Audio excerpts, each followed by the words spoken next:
Welcome back everyone, this is Peter9000 and today we're going to talk about the TVP, which is just released like 2 days ago. And yeah, first of all I'm going to talk a little bit about the armor profile, then about the tech specs, and then we're going to see a Hall of Fame #1 gameplay, 9000 damage in the TVP. So let's get to the tank first. As you can see here on the armor profile already on the 3D model, this tank does not have any armor at all. Only thing that is really well armored is the gun mantlet, which will bounce some shots, and this the gun mantlet even bounces them reliably, yet everything else is thin as hell. So yeah, also the gun, not the turret, actually also bounces some shots, especially if you are peaking at maximum gun depression, which is 8 degrees. So good gun depression there already. Yeah, but the sides are still weak. It's easy to penetrate, similar to the Progetto actually on this armor profile. On the front there won't be that many bounces, maybe at some lucky angles. Also if you are wriggling a lot, maybe someone will bounce your side, but you cannot count on that. The sides, they are easily HE penetrable and they are huge. So far in my first 40 battles or so, I haven't been HE'd that much yet. I guess that will soon change as people get to know the tank. And even on a TVP you can HE another TVP and you don't have the highest HE penetration, so be careful about that.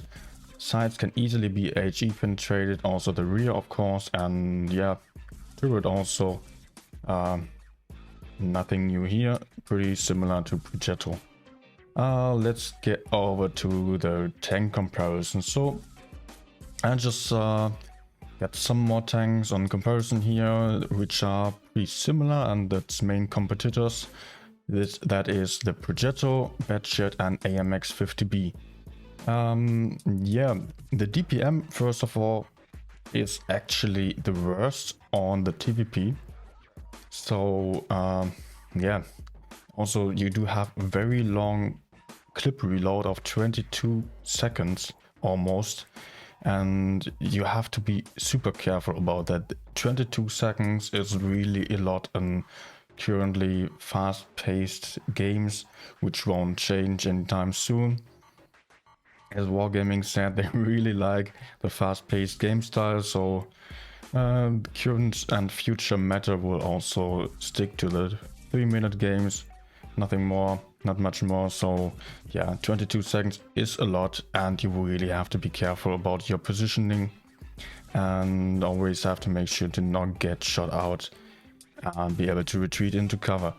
310 alpha damage is also not a lot. It is quite a low alpha damage for medium tank, so trading is not that easy, yet you do have an insane 2-second intra-clip reload, which will allow for some awesome track shots. Yeah, perma-tracking module damage that is insane, especially against tanks like E5 Kranwagen, FE215B, which only have one repair kit, and as soon as they wasted their first repair kit, they are helpless. They can't do anything. You can track them, destroy all the modules, and yeah, it's great in this tank. Yeah, not much to say about the penetration. Also aim time, not the best. It's slightly worse, yet you don't really notice it as the dispersion is actually better than on the other similar tanks. Yeah, same for gun depression. 8 degrees is not bad, not that great either, so quite average. It's quite nice. Mobility is really great, and 60 kilometers per hour really is a lot. It is almost that of the Batchet, yet of course the power to weight ratio is a bit worse as you do not have a light tank. Yet Batchet will really struggle against the TVP, as the Batchet has longer intra-clip reload, less gun depression, bigger turret, is not much faster. So yeah, Batshit will really suffer from the release of the TVP. While on the other hand, the AMX, it is, of course, it is slower as it is a heavy tank. It does not have the same intra-clip reload yet. The AMX is still easier to play as it does have a lot more hit points, a little bit more armor also, and higher alpha damage, which generally speaks for an easier playstyle as the trades are just easier.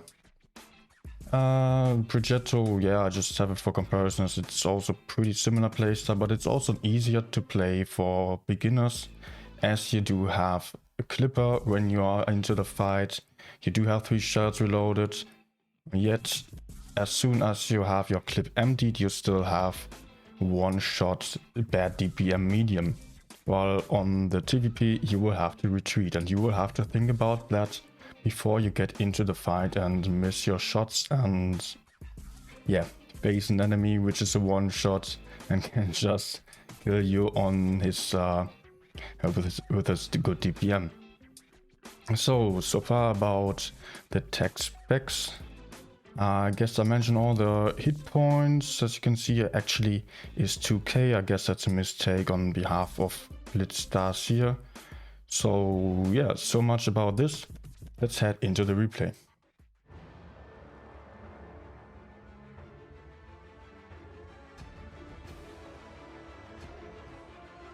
Alright, let's get to the gameplay. As I promised, it is Hall of Fame #1 gameplay. 9,000 or over 9,000 damage, we will see in a second. So let's get into the gameplay and talk a little bit about the TVP's playstyle a bit more. So yeah, I already mentioned you have to be very careful when playing this tank. You can fight hull down, that's no problem. With 8 degrees of gun depression, you're quite good at that.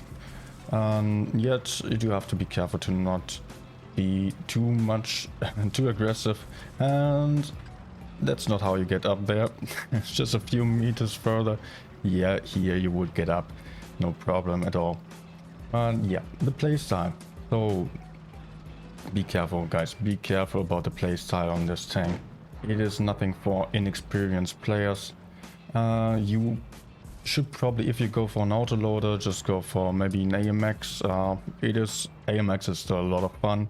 This tank is a bit harder to play as you just don't have the hit points and you don't have any armor. You do have small alpha, and therefore just all of that makes it a little bit harder to play. Yet it is still very effective. So far I've done quite well on this tank, like, I don't know, 3.7k average approximately. So it is really capable of dealing a lot of damage and turning around a lot of games also. So yet you do have to be in a supported role mostly, and can only go in if you are very sure that you can take out an enemy or that your team is coming with you, so that you clip an enemy, get into cover, and your teammates will finish them off. That's the way to go for an autoloader.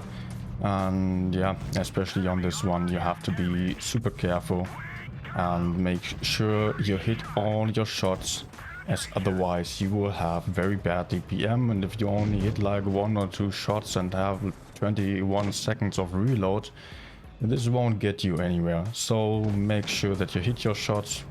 No need to aim in 5 seconds before you're reloaded, rather stay in cover. But yeah, still, here you can see nice HE clip into the Progetto's turret. Very well done on that, and he gets another shot, even a max roll onto the Sheridan.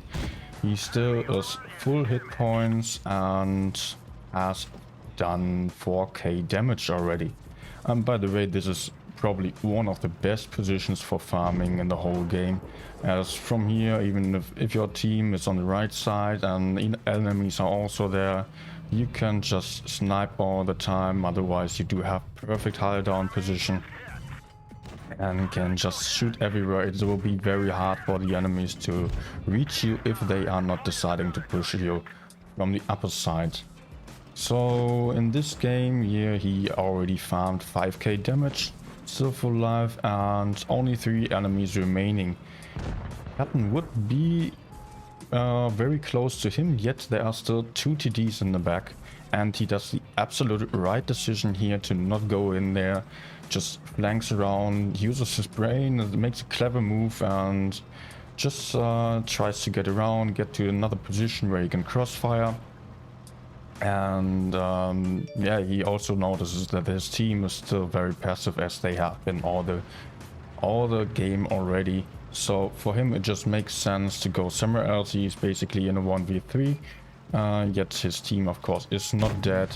It is with him, yet not that aggressive, and he gets a nice clip into this gorilla here, which was camping on the hill, not able to retreat early, and also the track shot allowed him to get some more damage in.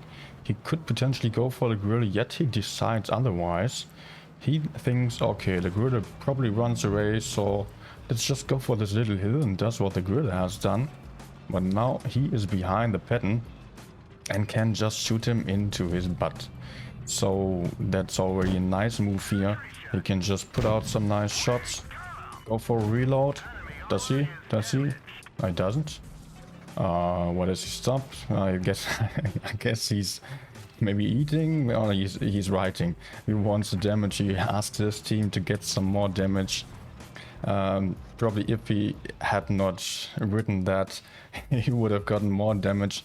As you will see, it doesn't matter that much. But I can tell you, usually people don't listen to you when you ask them to get more damage.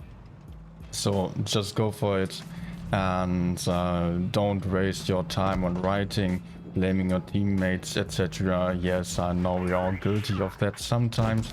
Yet it doesn't help you to win the game. Just make sure you adjust to the situation and get into the fight as soon as possible.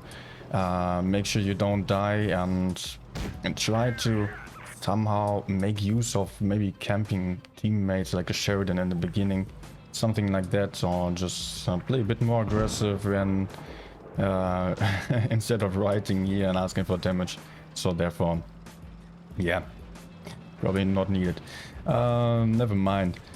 He can now go for the jug. Doesn't matter if he takes another shot, yet it would have been nice if he managed to hit that one, as he only has the jug is now left on a as a one shot. Yet the VK missed his shot, so he even tells him his reload, and he can now kill him.